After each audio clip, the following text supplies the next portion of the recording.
Guys, kwenye haya maisha unajua kuna vitu vingi vya kujifunza. Kama umepata education ya kitu fulani, mimi sidhani kama ni kitu kibaya kumpa mwenzako elimu ya ajifunze. Mimi kuna kaelimu nimekapata na ubeni wangu, kwa sababu ukiangalia hili sana nalozungumzia, takriban hata 5% mnaosikiliza situation ishe kutokea kwenye haya maisha. Yani hata kama mtu hauna uhitaji naye au uone umuhimu wake, na yeye unaona anakupenda au anapenda ukaribu na wewe, usimfanyie vitu vitakavyomuumiza au vitakavyomchukiza vitamfanya ajutie kuanzisha urafiki na wewe na akaamua kuachana naye mazima, kwa sababu inaweza ikafika stage ukamhitaji yule mtu ukamkosa hata kuwepo, kwa sababu at the time yeye alipokuwa na uhitaji na wewe haukuwepo kwa ajili yake. Kwa hiyo kwenye haya maisha, yani hata kama haijalishi mtu, yani unamwona wa kawaida, upende, usimfanyie vile vitu vitakavyomdisappoint, vitakavyomfanya hajute, aone majuto kuja kwake.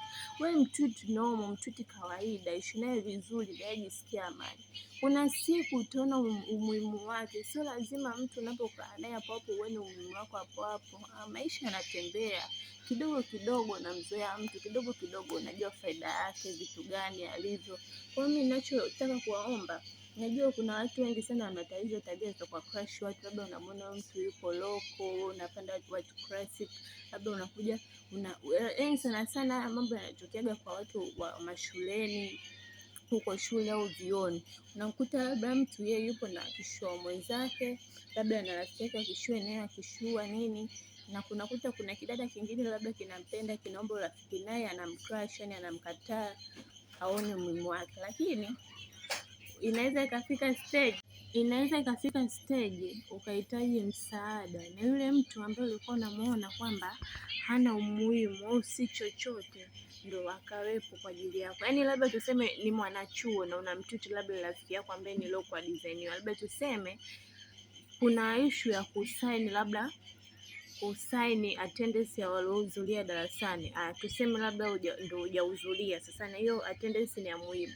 Yule rafiki yako akishua na yeye ajaji, unabidi muombe nani? Yule rafiki yako ambaye unamtuti kama loko huwa na kitu. Sasa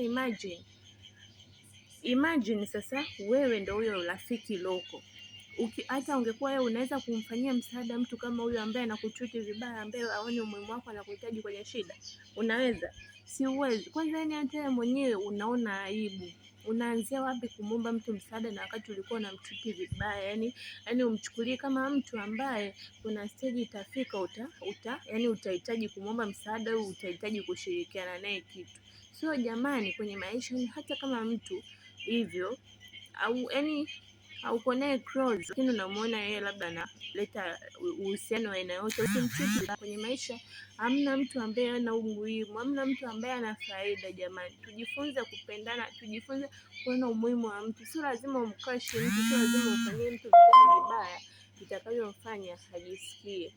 So for today, that was my advice. Asanteni kwa kunisikiliza na kunipa muda wenu, lakini naombeni hichi kitu mkitendee kazi. Najua hichi kitu kina affect watu wengi sana na baadaye kinakuja kuwa cost. Na sidhani kama mimi ni mtu wa kwanza kuongea hili jambo. Kama ndo mtu wa kwanza, mimi naomba mbadilike jamani.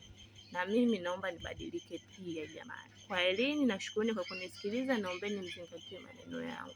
Usisahau kulike.